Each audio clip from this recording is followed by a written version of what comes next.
understand what I'm about to tell you, you need to do something first.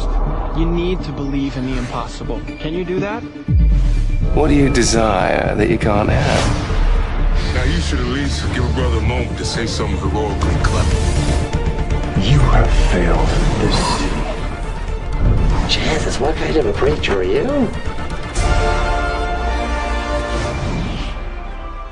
There's about a dozen ways that I could stop you right now. But I don't think I have to. You're the boy from the circus. I started up a security firm. Finally, a superhero team I can actually get behind. In the future, my friends may not be heroes, but if we succeed, they will be remembered as legends. Welcome to the DC TV report for the week ending Saturday, September 28th, 2019. I'm Little Eddie O'Hare. And I'm Sarah Netzley, academic by day, writer by night.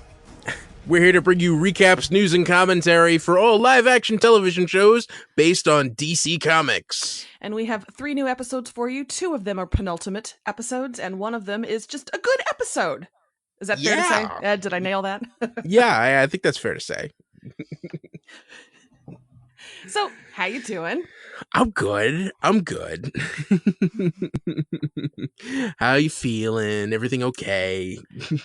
I'm good. How are you feeling? How are you in your feels? I'm feeling all right.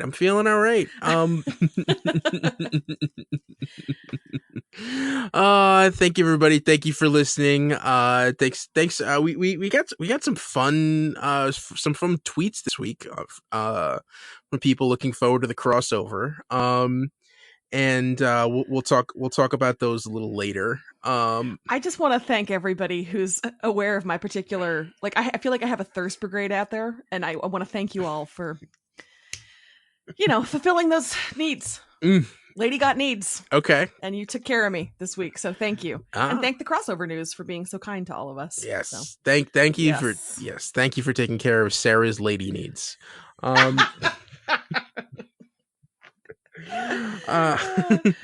are times that I think to myself, if I say this, will I make Ed slightly uncomfortable? And if the answer is yes, I say it. Well, thanks again. We're on Twitter at DCTV Report. If you're listening to this on whatever podcast app, if there's a rate and review function, please do so, especially Apple Podcast. That helps more people find us.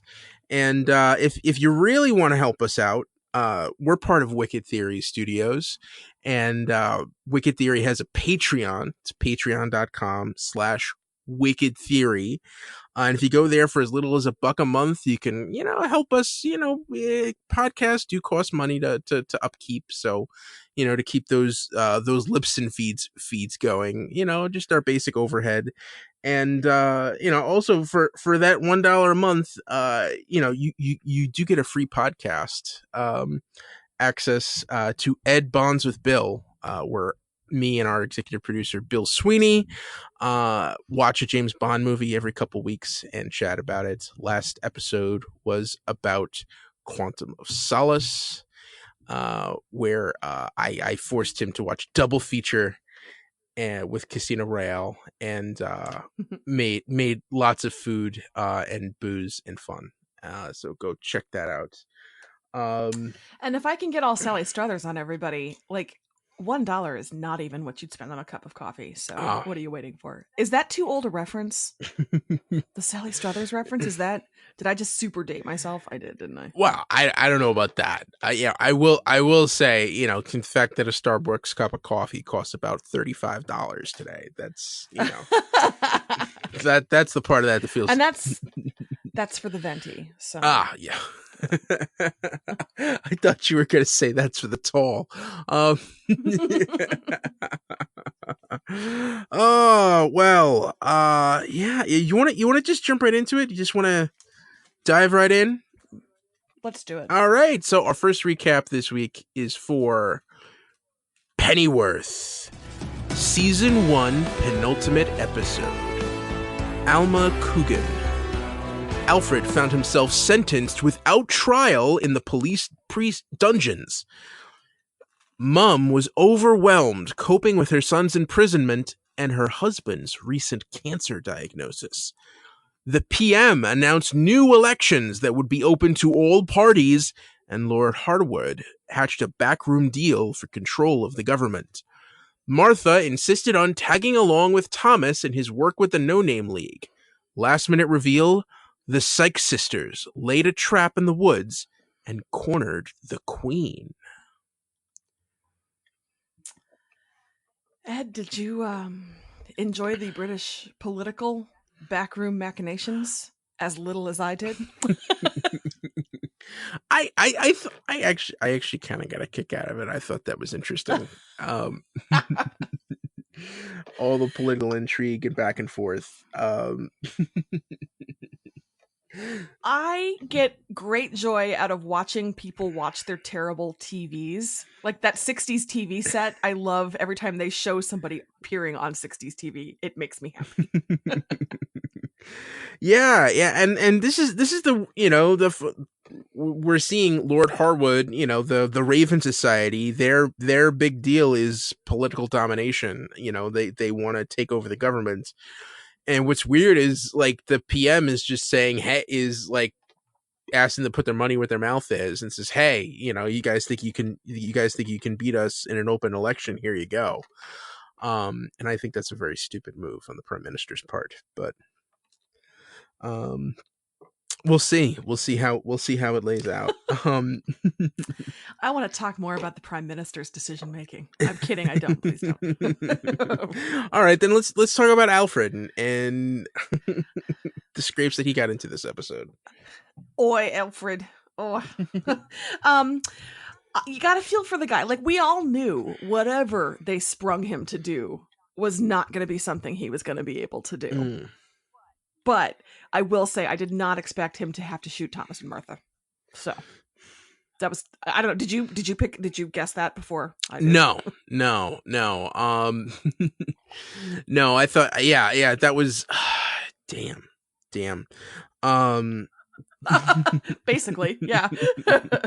I did think it was cool at the beginning of the episode how he ends up at the dungeons and they kind of like throw him away, and within 5 minutes he's running the place.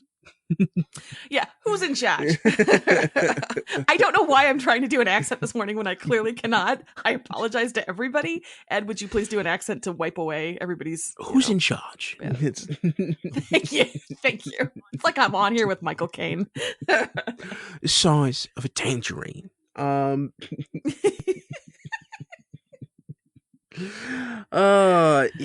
I mean, the person I really felt for is Alfred's mom. Is having a terrible time. Her son cannot stay out of trouble, and her husband is trying to do the stiff upper lip, and doesn't want anyone to know that he's sick. And at first, like, you realize, oh, they're keeping the secret. You know, it's that he's in the Raven Society, and then she just drops the bomb on Alfred. That was heart-wrenching. Yeah, and just that scene where he's out of prison and she's like, I'm never letting him go again. You feel bad for her. I worry about his parents. I do. Just in general. Yeah. I'm trying to figure out, like, where this goes. Like, so is I mean, especially where this episode ends up, where, like, he just basically tells his mom, like, I have to make a run for it. But to Wales? I don't know much about geography of the Great British Isles, but Wales isn't that far away, is it? Go to Spain. Go to Czechoslovakia at that point, right? Like, don't go to Wales. That's so weird. It's so close. Right? Yeah, but, like, no one in England wants to go to Wales. I think that's kind of... It's cold and they have too many consonants in their words.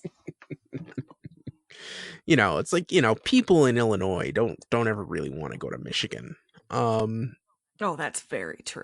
You're correct. And I assume people in New York don't want to go to upstate New York?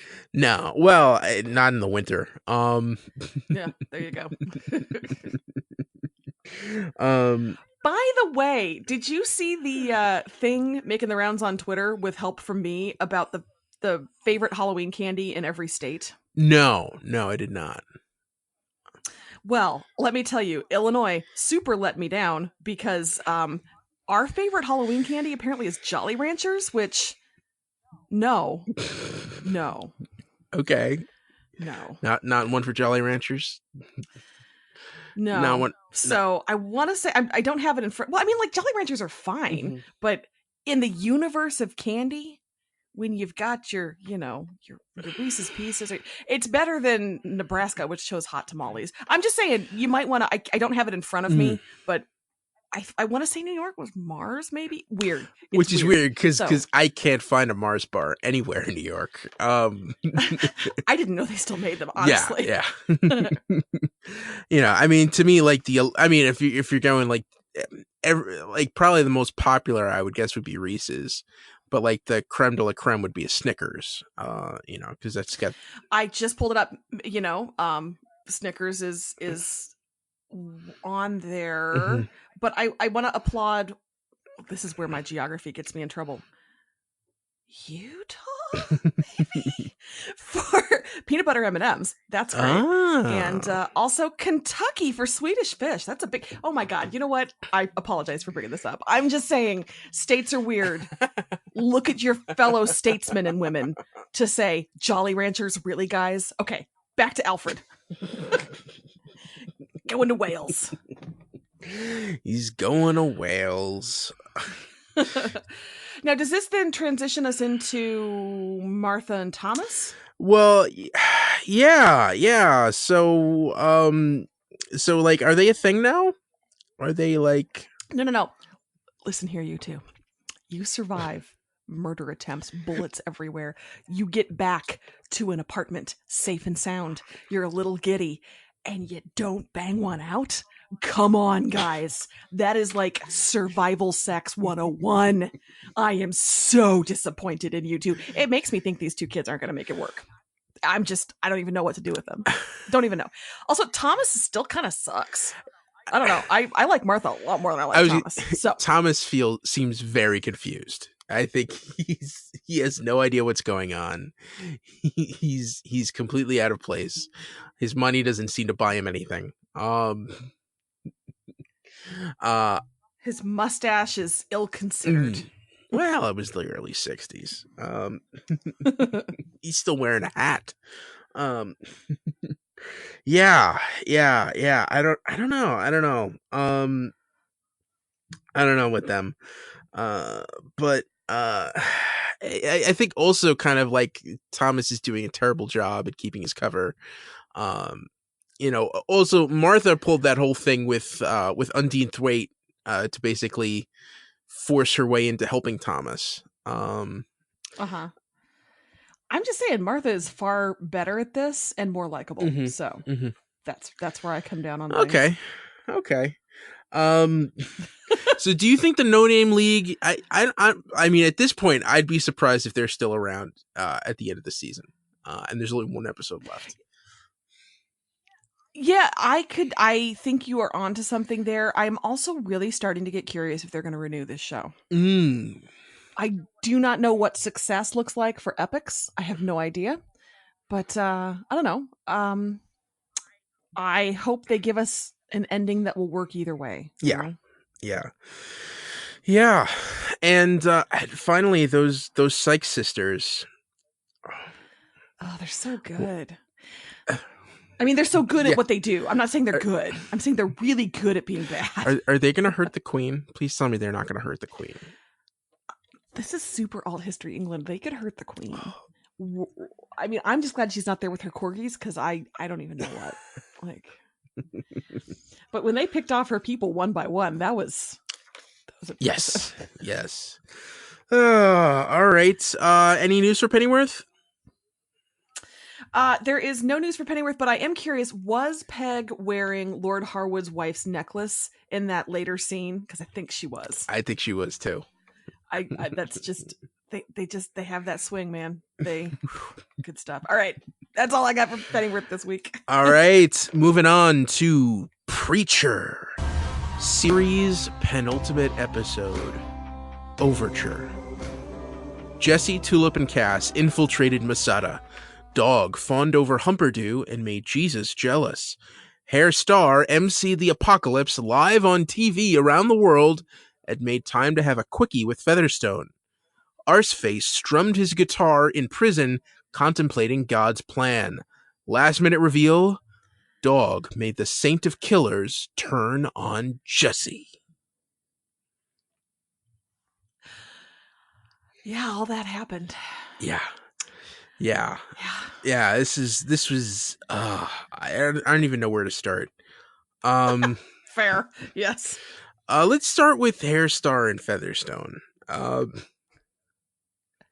right, let's. Because that was the heartiest LOL I got this week on this show was when Featherstone threw back the covers and was just still fully dressed. Yes. That was that whole scene, I think, was like the best scene of this week. Well, and I mean, ding, ding, ding, to steal from Preacher versus Preacher, also like accurate to the comics, sort of close enough for this final season for me to count it because we haven't had much else. So, yeah. Yeah, and just ultimate way to turn expectations on its head. Yeah. And poor Featherstone was just like, what just happened? Yeah. So man, so they finally got together. And it turns out Hair Star's a jerk. Turns out what? Featherstone deserved better. She did. Well, I guess. What did you think of the axe that he was introducing at the apocalypse? I enjoyed all of them. I enjoyed that Paula Poundstone was there. A female comedian. They love Paula Poundstone. I know it was just a one-off, but I just want to see a YouTube video of her set at the apocalypse. Like, is she excited or was she coerced? I think there's a lot of humor to mine there. I don't know if you're a fan of NPR's Wait, Don't Tell Me, but Paula Poundstone is a staple on that program. And I've always enjoyed her sense of humor. So the idea of whatever kind of stand-up she would prepare for the end of the world, it's intriguing. And I know this is different from the comics, but I think this is a very interesting way to go out. Then you have the end of the world going. You have a Hair Star struggling to figure out how to use a fax machine so that it's a limited apocalypse. I did like the old school fax machine. And it's but actually that genuinely was an interesting, like, oh no, Hoover 2 was supposed to, oh no. I also was horrified / amused by his choice of people to eliminate and not eliminate in the apocalypse. Like, teachers unions, really, dude? All right. Yeah, well, hang on, let me just find exactly. So it was. Did you get the whole list? Yes, it was Danes, teachers unions, hippies. So what does he have against Denmark? That's what I want to know. I mean, it's something, and it's deep and abiding. You just know it. Now the other couple backstage who was having a rough time was Hitler and Jesus. There was some meaningful eye contact there. And Hitler just insisting that breakdance was going to work. I thought that was an odd move. Well, I think he knew it wouldn't, and he was trying to get Jesus on his side. Hello, it's Hitler. Yeah, and there was a fun line. Jesus going, "I'm not a murderer," and Hitler going, "But I am." He's not wrong. Oh man, and do you think Hitler makes it out? Do you think Hitler shoots on Purdue? Boy, I don't know. I don't think Hitler. I don't know. I'd like for Hitler not to prosper. Is that okay for me to say? If I'd like for Hitler to, you think Hitler finally corners him, then watches him dance and gets inspired? I think Hitler's heart will go 3 sizes that day. No, I don't know. This does not strike me as a show where Hitler gets a dramatic, triumphant, like, murder death. This strikes me as a show where Hitler scurries off and sets up shop at another, what was the place he used to work? Oh, Subway, right? It was like a sandwich shop. Yeah. The fake Subway. Yeah. So this strikes me as a show who would. So anyway, I don't know. That is a good question. To predict what's going to happen with all the characters would be kind of interesting for next week. I just don't know how successful I'd be at it. Yeah. And for what happens to our 3 main heroes, so Cassidy gets cornered by God, and is offered the chance to become human and go back to what his life would have been if he hadn't become a vampire, in exchange for protecting Humperdoo from Jesse. And he gives in. Yeah, tough moment. Really tough having to face just just the the blood and the body parts everywhere. It was bad. Yes. Tulip comes face to face with Dog and fails a test. Like, you can't keep the gun in the holster for she was 5 seconds away. 5 seconds. Although I will say, when Dog said Dallas, I actually inhaled because I knew it was all over. Man. And but Featherstone found her, and I think they're gonna work together now. I think they're kind of on the same page. And you know what? I like that is a relationship several seasons in the making. I like how they've set up the fact that these are the last 2 people who want to work together, but by God, they're going to work together. So that was good. That was good. Yeah. And Jesse finally comes face to face with Dog. And Dog wants him to give up Genesis. Jesse realizes that God can't take it straight from him. And then Saint Killer shows up, and God convinces Saint Killers that Jesse is his real target. And we got backstory on Genesis in that there was a 1-line throwaway where the demon and the angel said, "Take care of our baby," which is not quite the extent of what I was looking for. But okay, thanks for listening to our complaints and going back in post and inserting a scene that made no sense and did no good to anybody. If you have not read the comics, that really makes absolutely no sense. Yeah, I'm sure you were like, "I'm sorry, what?" Yeah. I was just like, I mean, maybe we'll get a better explanation at the beginning of next episode, but I doubt it. We will not. And lastly, just two very brief scenes with Arseface. One is just heartbreaking. It's just he's where that priest just basically tells him know up that God hates you. I don't know. What does he say? I don't know if you're a mistake, if you're comic relief, or kind of a cautionary tale. And then, of course, Eugene becomes convinced that he's going to become a rock star, and we see him take his first steps to that. and right before getting hit by a taxi. Okay, 2 things. Number 1, real fast before I go into, I think, an endgame discussion, I hated the newsroom shooting. I hated it. I know it was throwaway gag, but we've had an actual newsroom shooting. We've had reporters targeted. It's not, I really didn't like that. Really didn't. Really took me out of the show. Okay. That's just that. Number 2, we're heading toward a reset, right? You can't just kill Arseface like that. Jesse's missing an eye. Like, we're headed to a world reset, right?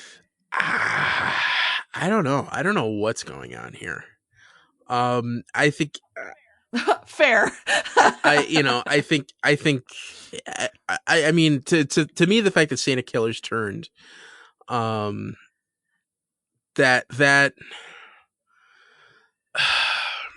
really confused me as to where this show's going to go.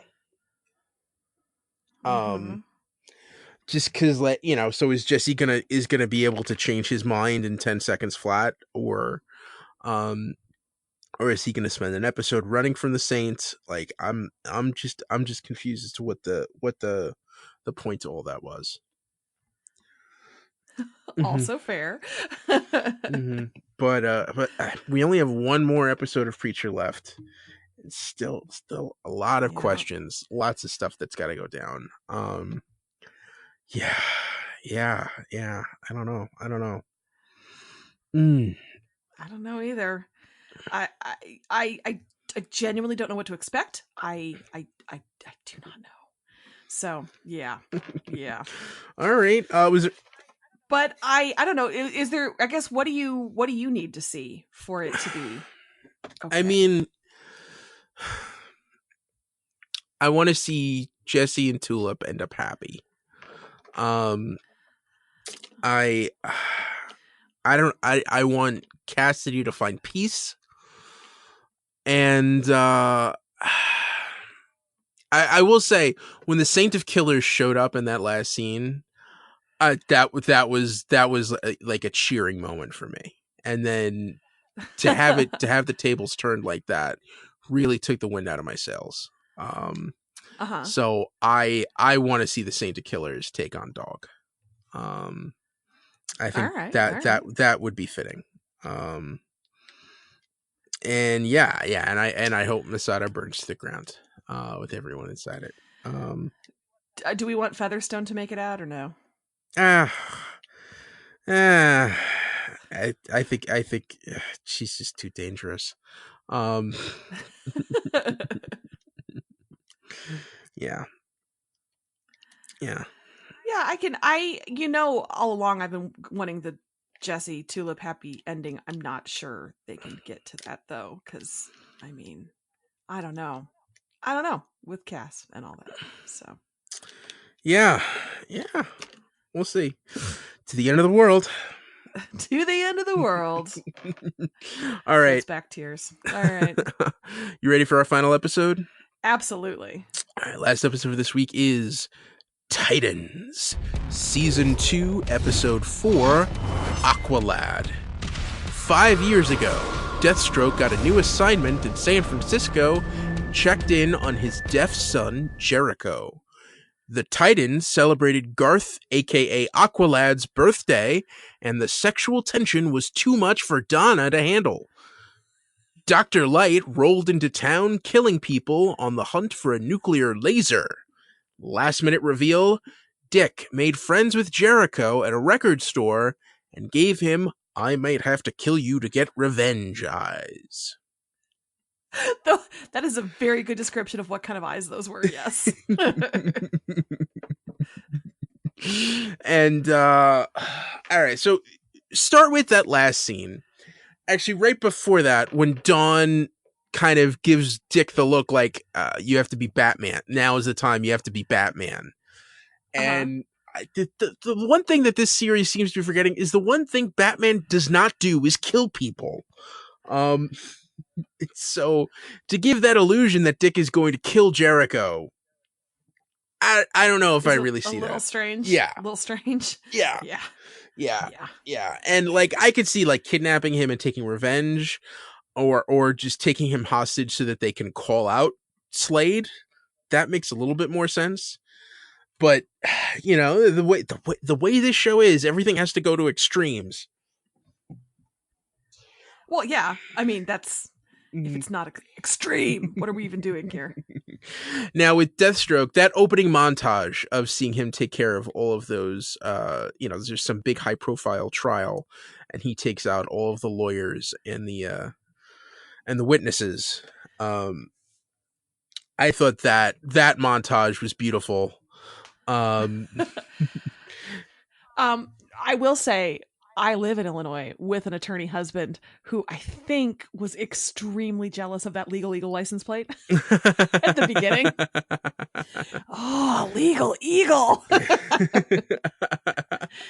But I know what building they were setting that at, and you cannot park there. So that's all. Well, I think that was the whole thing. He got out of his car and there was a valet or something for him.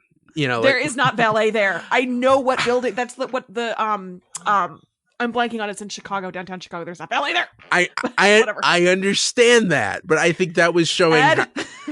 It was showing how powerful that lawyer was. That he could maybe he has valet there. Yeah, that he could just get out of his car there, and a cop will run up and park it for him.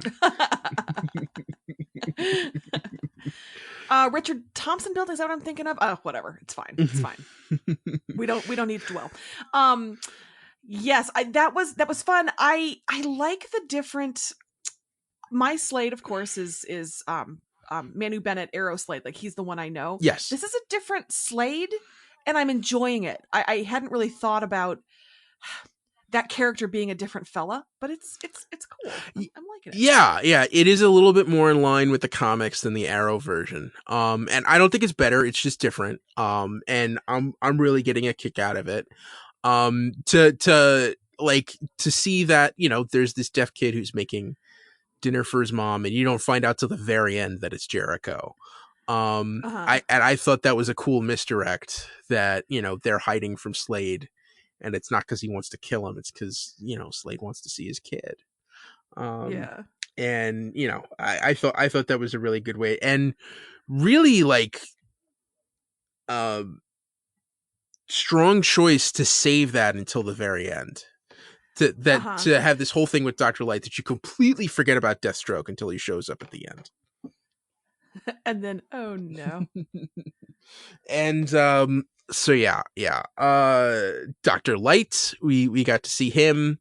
And this was kind of a real freak of the week, standard bad guy. And I thought his powers were cool, but nothing really special. I thought the showdown and seeing this team really works together as a team, and I thought that the way they balanced all of their abilities was really cool. Well, I will say, about halfway through the episode, I turned to Jason and said, "Are we watching an Aqualad snuff film?" And he said, "Yeah, I think we are." So we started getting really sad about halfway through when we realized, oh no, this is where it's headed. Yes, and it made me feel things for Aqualad. Yeah. I think so let's get into it. So Garth and Donna, Sarah, I'm going to let you take over the conversation and just lay out all of your thoughts. Oh my God, they've loved each other since they were 12. There's been pining. There's been not sure about the timing. There's been denial. There's been tension. And then finally she's leaving and he runs to stop her on the tarmac and she kisses him and starts to throw everything away. And then a bullet cuts him down. It was really rough. I went through some stuff watching this. This was... Whew. Is that good enough? Does that do it? Yeah. He summoned a clownfish for her. A clownfish. I can't. He's the reason she found Nemo. That is how much he loved her.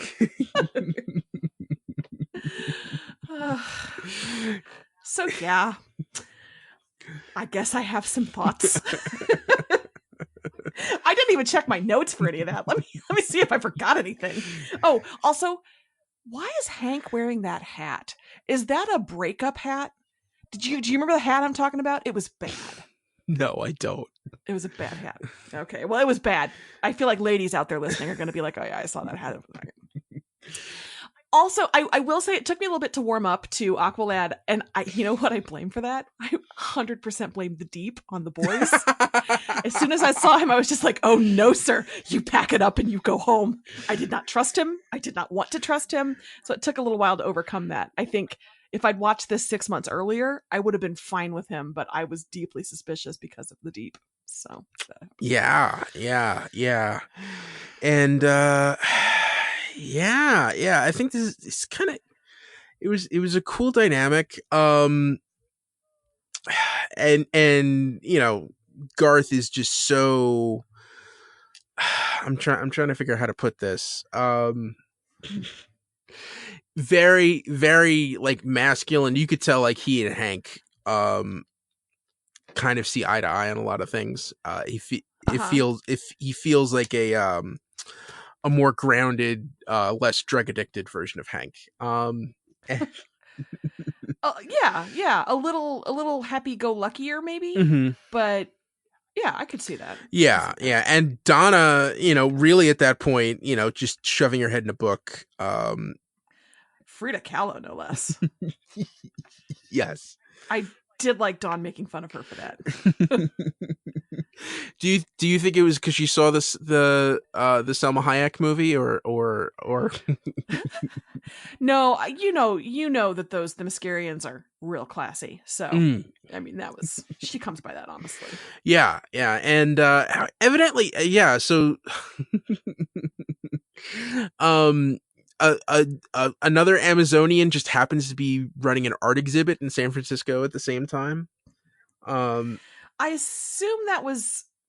I assume there's like not safe houses exactly, but you know that's the place where the Amazonians go to filter in and out of our world. I don't know. Yeah, it's a good question. Yeah. Now the real thing. The other dynamic. Now that you see it in kind of better context, what do you think of Dick and Dawn? I will say that took me a second to.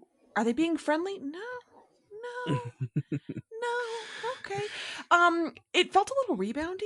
Well, I mean, that's pretty much what Dick says to Garth. You know, when Garth, you know, asks, you know, Dick for relationship advice, he's pretty much like, yeah, me and Dawn are just a rebound. She's just, I'm just filling the void. While she gets over Hank. Which is kind of sad. Yeah. Yeah, but you know, all right. So I guess the real question, because you know this is a flashback. We didn't see any of Rachel or Gar or Corey. Would you rather watch this show for a whole season or with the younger kids? Like if we, I would. What a good question. I would rather this show. I would rather watch this show. I didn't even miss the younger kids. I am so mind blown by this. It didn't even occur to me that we didn't see the younger kids. I was so enjoying this. How about you? Yeah, I mean, you know, this is the old school Titans. You know, except Hawk and Dove, you'd probably replace with like Kid Flash and Speedy, Green Arrow's sidekick. But yeah, I found this cool. I mean, you know, I like the other series too, but you know, I'm sure we're gonna get back to them. But yeah, seeing these guys go up against Deathstroke, and you know, I mean, you kind of knew. Well, since Gar isn't around, we haven't seen him show up yet. And the fact that they outright killed him after one episode, bit of a shocker. But I mean, we should have seen it coming, I guess, but it was still really sad. Yeah. You know, and I'm just, you know what? Mad props for refrigerating a dude for a change. Way to bring about lady pain. Oh, there you go. So yeah, this might be my favorite episode of the season so far. Yeah, I really liked it. Yeah. I am enjoying Titans. Sweet. Yes. All right. Anything more to discuss with the episode, or or do you want to head on to news? I think I am good, other than to say that evil look that Dick gave as he was closing out the episode was unexpected and a little chilling. So it's a good reminder that Dick is dark. Yeah. Well, so would you kill a deaf kid to get back at somebody for killing me? I don't. Of course, Ed. Of course, Bill and I would mount up. We would hatch a plan. We would execute it so we were never caught. Why does the kid have to be deaf? If you just said, would you kill a kid to get back at me? I'd be like, yeah, but... Of course, would you kill a deaf kid to get back if his father murdered me? Yes. Yeah, without a doubt. Okay. All right. This is our solemn vow. All right. Any news for Titans? Just that in the semi-regular series, Get It Together, Titans, we have behind the scenes shots of Dick in full Nightwing garb with his batons. Wow. So. Okay. Get it together. Get it together, Titans. Yeah, I saw those pics, and like it looks like we're getting a comic accurate Nightwing costume, and I'm really excited. Oh, I can't wait to see what that looks like. All right. Mm-hmm. Yeah, so I also think it's ballsy to do a flashback that is a to be continued. That's just all right. Hats off. All right. So that's it. All right. So now let's get to news for other shows. Okay, as per usual, we're gonna start with news for the CW crossover, and I just want to thank you, all of you out there, who sent me the images of Brandon Routh suited up as Superman, because it was very good. And every time I got a notification that somebody else had, I was just like, yes, bring me that Brandon Routh Superman content. Bring it to me, internet. So, Brandon Routh, they released an image of him as Superman, and not just any Superman, but Kingdom Come Superman, with a little salt and pepper at his temples and a serious expression on his face, and it was very good. Yeah, it was very exciting. It was very exciting, and like I was surprised. I was like shocked. Like it really is straight up the comic book costume. With the black S. But like he's got the red trunks and everything. Like wow. Yeah. Mm-hmm. Yeah. And Brandon Routh did an interview where he said that suiting up like this allows him to say hello and goodbye to the character in a way that he wasn't able to last time, which I thought was a nice sentiment. It was a nice sentiment. Yeah. So, that said, if they want to make a Kingdom Come Superman movie, I mean, they got their guy. Yeah. Right? Yeah, they got their guy. I will say it again. He was a very good Superman in a not very good movie. It was not Brandon Routh's fault. Actually, like if you combine him with like George Clooney as Kingdom Come Batman, like this is a thing.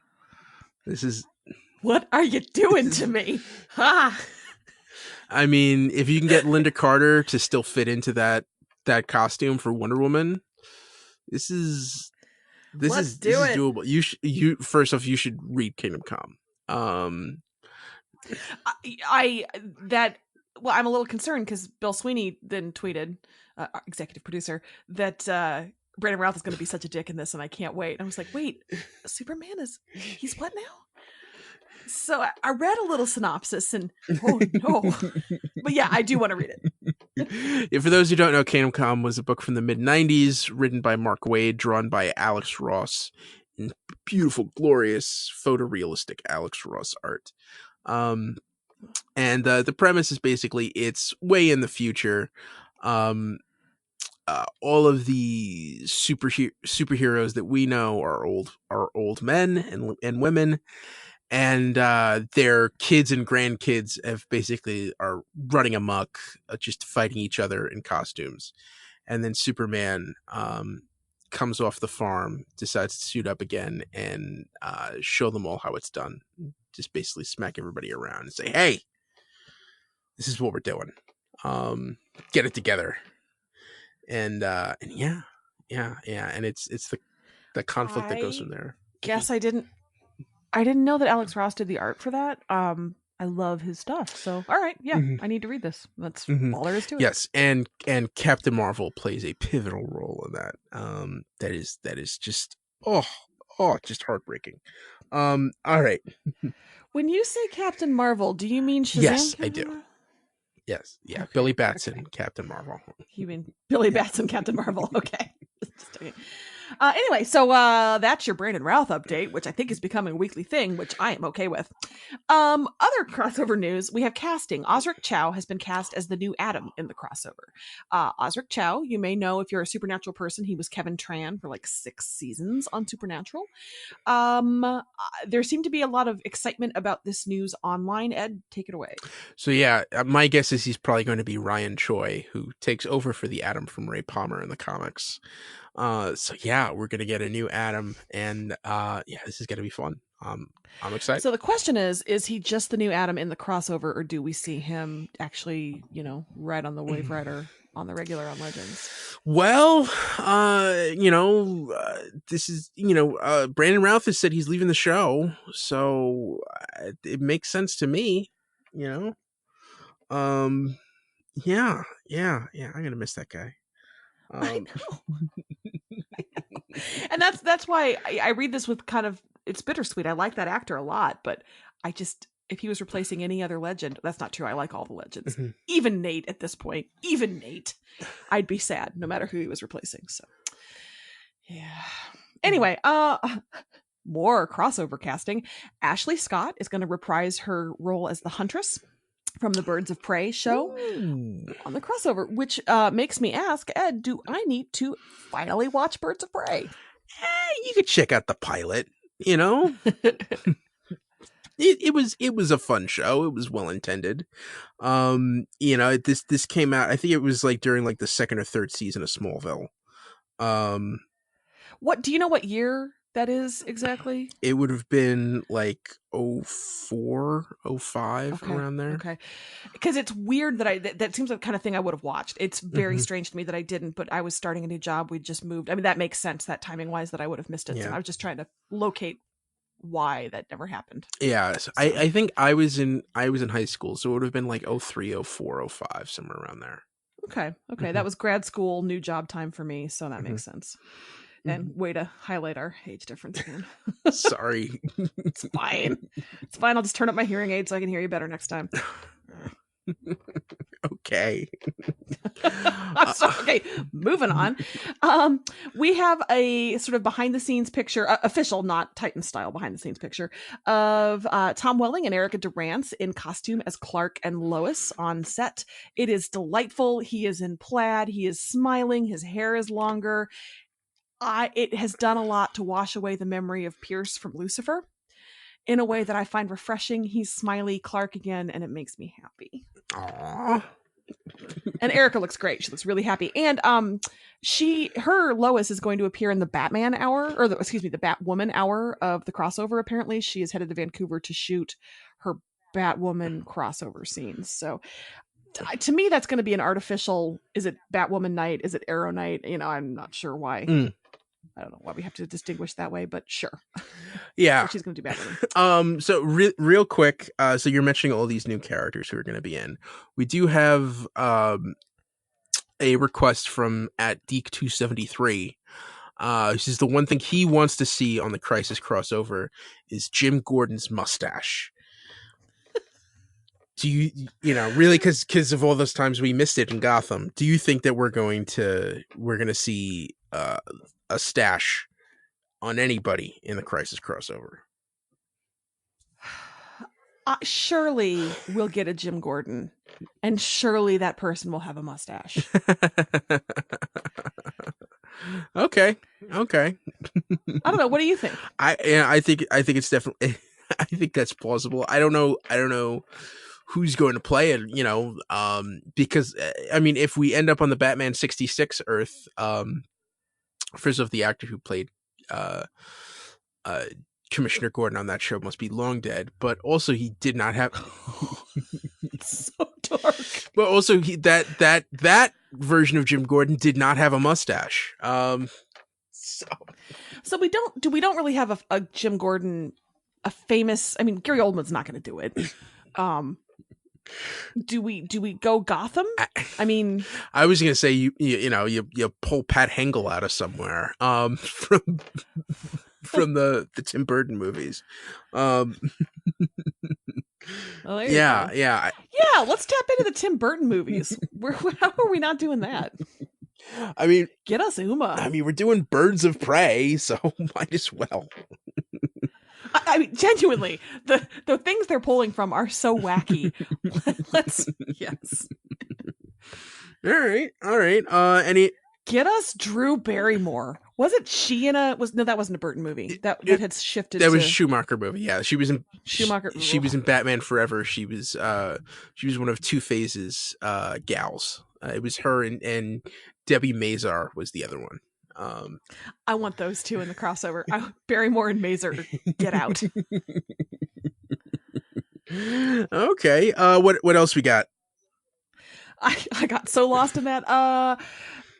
Some somber news. Michael Rosenbaum, who of course famously played Lex on Smallville, took to social media to tell us that he is not going to be part of the crossover. Yeah, I saw this. So basically what it came down to is he says that they contacted his agent and said, we can't show you a script. We can't tell you what he'll be doing or when it will shoot or where it will shoot. And it's not for that much money, but we need to know right now if he's in or he's out. And Rosenbaum said pass. And you can kind of understand that they want to keep secrecy and, they don't want anything to leak. But also from Rosenbaum's perspective, you can kind of understand why that lack of details would not make him inclined. I would hope that like Greg Berlanti might reach out, say, hey, this is something. But also like from those circumstances, it doesn't sound like he would be doing that much in the crossover, that it may just be like a poking his head in quick.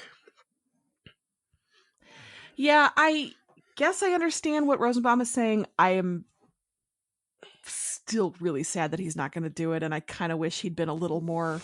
It seems like somebody who was into the spirit of the thing would have said, sure, whatever you need.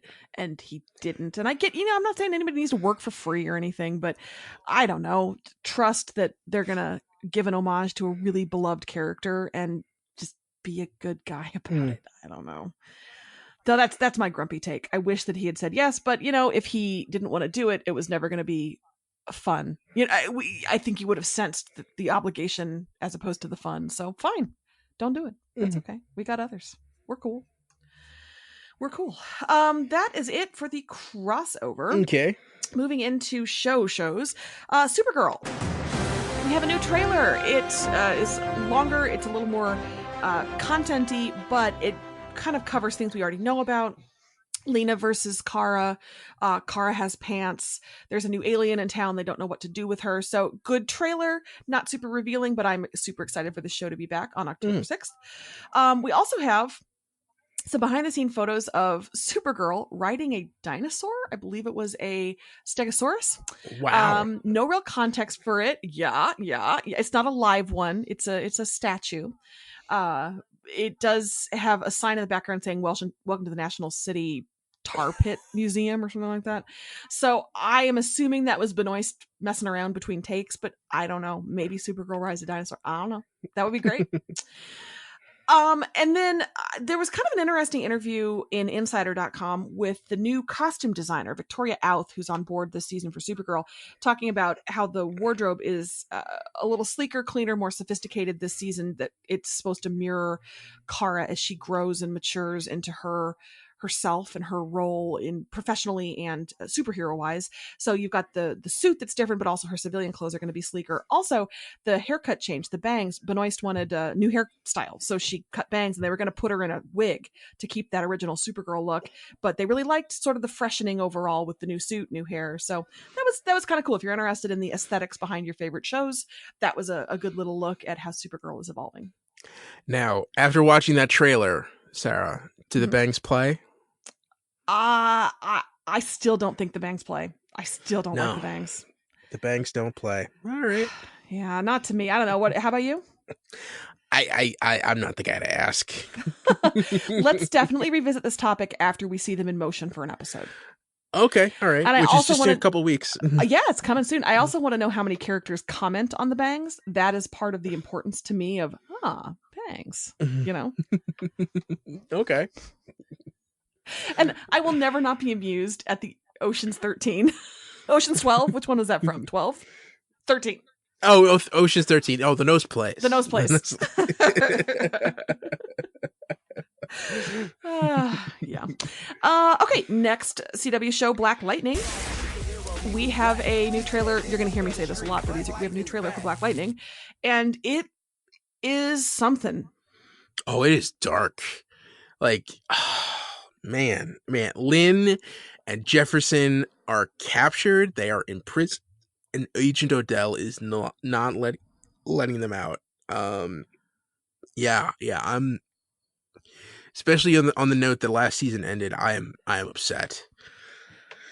Yep, they're shut away, and they're preparing for war, and the daughters are out there kind of loose, and Gamby's doing his best, but he's just one man, you know.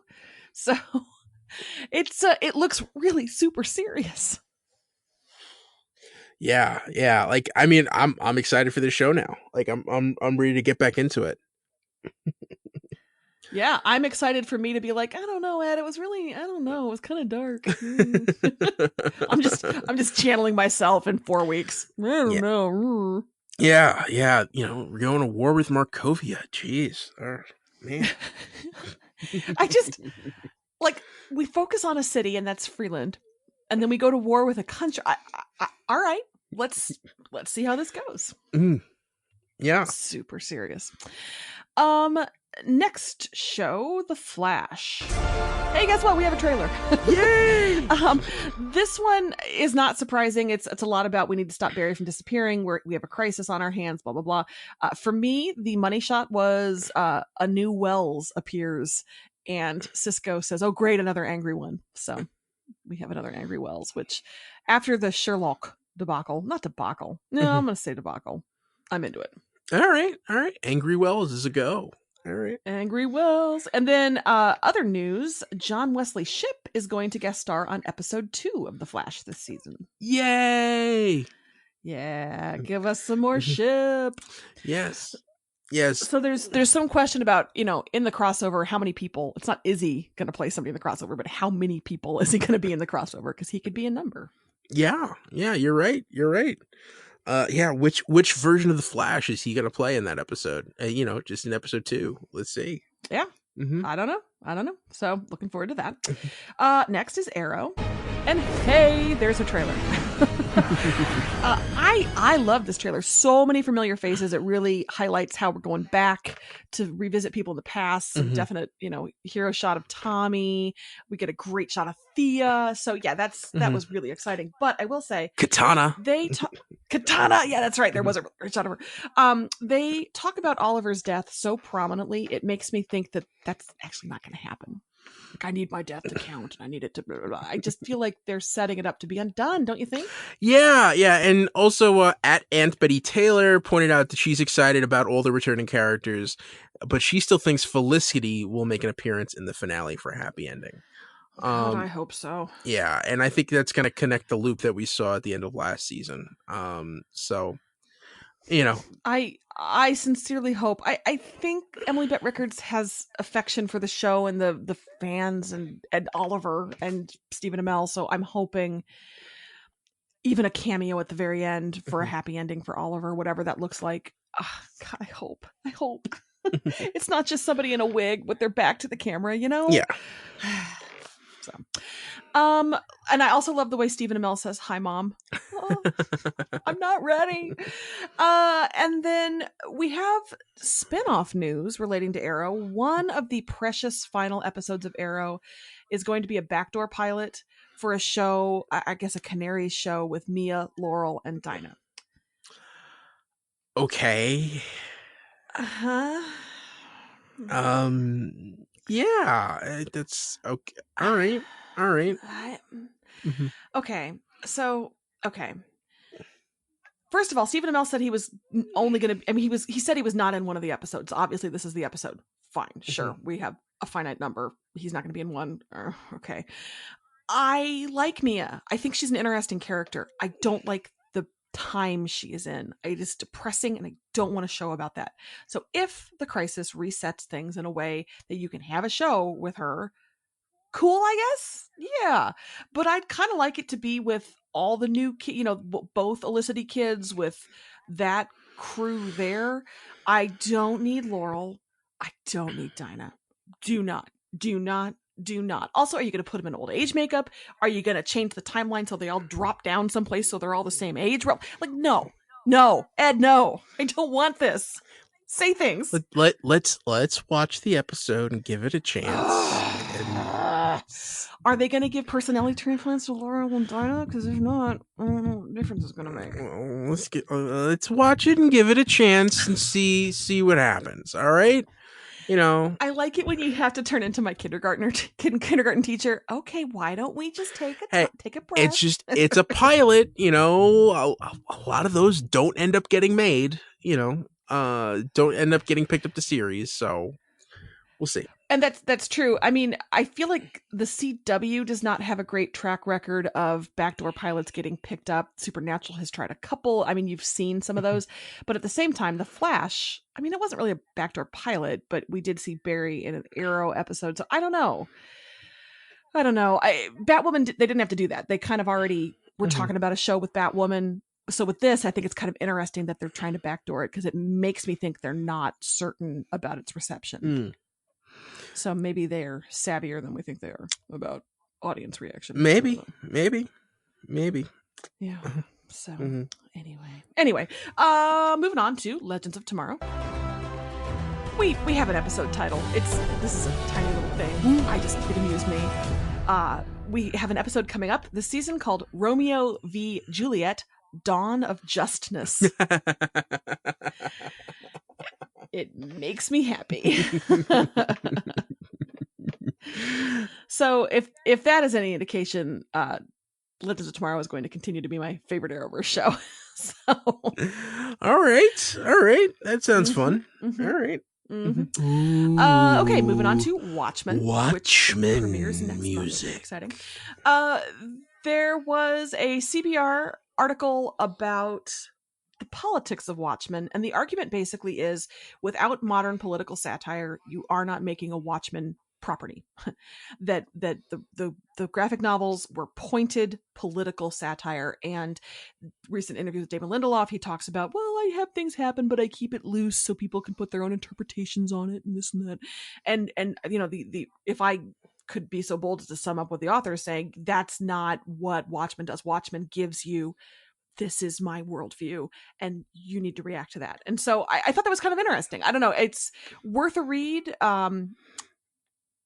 Ed, you want to weigh in? Okay, so here's what I'll say.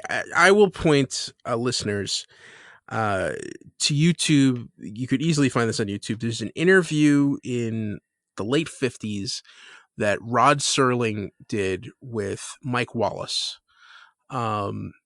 And it's one of those real classic. You could tell this is like late 50s, early 60s, because it's a television set and both people are smoking up a storm.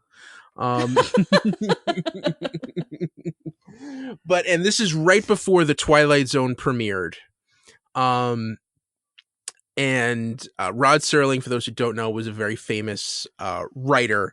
He wrote a lot of long form televised plays when they would shoot plays live for an audience, straight into camera. Stories like Patterns and Requiem for Heavyweight. And he was famous for a lot of social commentary in his work. And when he did Twilight Zone, basically in this interview, he tells Mike Wallace, well, now I can just do some simple science fiction, fantasy, horror stuff. And it's all for the kiddies, and it's going to be free from social commentary. And obviously, when you watch The Twilight Zone, you realize that was a bold-faced lie. That, of course, this was the way for him to hide his commentary and have it palatable for the censors, but to still get it out to a mass audience. And I'm sure that Lindelof is pulling a similar trick when he's talking about Watchmen. I hope so, because I do think in this time and with the material, with the themes that we've heard he's going to be exploring, I can't imagine not making a statement. So yeah, we'll see. I'm very curious. Very curious. And then on a lighter note, New York Comic Con has a Watchmen panel that they're putting on upcoming con, and they list the people who are coming and then their character name or their title in the show. And under Jeremy Irons, they have him listed as probably who you think he is, which I thought was really funny. So all right, that's all. Way to have sense of humor, New York Comic Con. All right, and finally we have the Sandman news. Sandman, I know. Neil Gaiman was doing an Ask Me Anything on Reddit, and in answer to a question, he said the series is going to follow the comic plot closely, and they will cover most, if not all, of the issues. Wow. Which, yeah. I will believe it when I see it, and not a moment before. Weirdly, I put a little more faith in Netflix. Oh, well, and I don't know why I say that, because I don't know that I've actually seen Netflix adaptations that were super faithful, but maybe it's because we're watching Preacher come to an end and it was so weirdly unfaithful. I'm hoping Netflix can be a little more, straight down the middle. Yeah, and also, if you've seen Neil Gaiman adaptations like American Gods and Good Omens, he has a much stronger hand in those. And you know what? Those are really good shows. Yes. And I'm sure that if they were going to be deviating, it would be for a good reason, and Gaiman would be upfront about it. So, the fact that it seems like they're just letting him go to town, and if we're gonna get like a straight, that show's gonna be so weird. It's gonna be so different. Well, guess what? That's more homework for me because I have not read it, so I need to do that. Yeah, and also like the thing I will say about Sandman is that there is no formula for a Sandman story. Each and every story arc in that series is completely different from what comes before it.